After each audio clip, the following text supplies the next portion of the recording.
ఈ 2025 సంవత్సరానికి ఏమైంది? జనవరి మొదలుకొని ఇప్పటి వరకు నాన్ స్టాప్ గా ఏదో ఒక చోట ఏదో ఒక ప్రమాదం జరుగుతూనే ఉంది. పదుల సంఖ్యలో మృత్యువాత పడుతూనే ఉన్నారు. ఎంతో మంది గాయాల పాలై ఇప్పటికీ ఆసుపత్రుల్లో చికిత్స పొందుతున్నారు. ఒకసారి మనం ఆ ప్రమాదాలన్నీ నెమరు వేసుకుంటే తిరుపతిలో జరిగింది. ఫస్ట్ జనవరి 8వ తారీఖున ఏకాదశి రోజున ఆ శ్రీవారిని దర్శించుకుందామని వెళ్లిన భక్తులు క్యూ లైన్ లో తోపులాట కారణంగా అక్కడికక్కడే 6 మృతి చెందారు. ఇక ఫిబ్రవరిలో జరిగిన మరొక ఘటన దోమలపెంటలో. శ్రీశైలం ఎడమగట్టుకు అనుసంధానంగా నిర్మిస్తున్న ఒక టన్నెల్లో మట్టి పెళ్లలు విరిగిపడి అందులో పనిచేస్తున్న కూలీలు మొత్తం 12 మంది చనిపోయారు.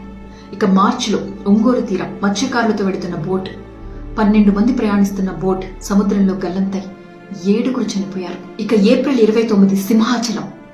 ఇక్కడ కూడా ఆ సింహాద్రి అప్పన్న చందనోత్సవాన్ని కళ్లారా చూడాలని వెళ్లిన భక్తులు గోడ కూలిపోయి ఆ గోడ కింద పడి 7 చనిపోయారు.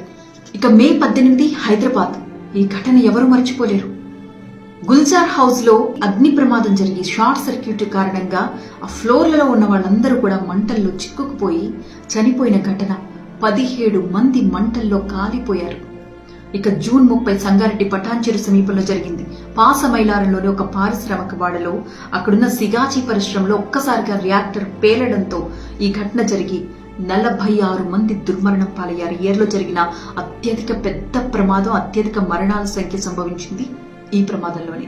ఇక జూలై 14న అన్నమయ్య జిల్లాలో రైల్వే కోడూరుకు వెళుతున్న ఒక లారీ, మామిడికాయలు లోడ్తో వెళుతున్న ఒక లారీ బోల్తా పడి ఇక్కడ కూడా మనకి 8 మంది మృత్యువాత పడ్డారు. ఇక అక్టోబర్ 22 కర్నూలు హైవే. ఇదైతే ఇంకా కళ్ల ముందు కదలాడుతోన్న ఘటన ఇది. బస్సు మంటల్లో తగలబడిపోయి ఆహాకారాలు చేస్తూ చనిపోయిన వాళ్ళు 19 మంది సజీవ దహనమైపోయారు. ఇక నవంబర్ 1 కాశీబుగ్గ. ఇలాంటి ఘోరం ఎవ్వరికి జరగకూడదు.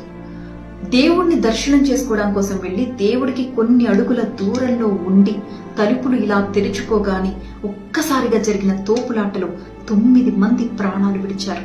ఒక చిన్న బాలుడు కూడా ఈ ప్రమాదంలో ప్రాణాలు కోల్పోయాడు. ఇక తర్వాత ఈ రోజు చేవెళ్లలో జరిగిన బస్సు ప్రమాద ఘటన. ఒక టిప్పర్ నిర్లక్ష్యం కారణంగా టిప్పర్లో వెళ్తున్న కంకరంతా బస్సులోకి పడిపోయి 19 మంది చనిపోవడం ఏంటి? ఎంత ఘోర ప్రమాదాలు ఇవన్నీ! ఎవరి తప్పిదాలు ఇవన్నీ? జనవరి నుంచి నవంబర్ వరకు చూసుకుంటే ఇన్ని ఘోర ప్రమాదాలు, ఇంతమంది సజీవ సమాధి, సజీవ దహనమైపోయి ఎంతో మంది గాయపడి ఇప్పటికీ ఆసుపత్రిలో చికిత్స పొందుతున్నారు తెలుసా?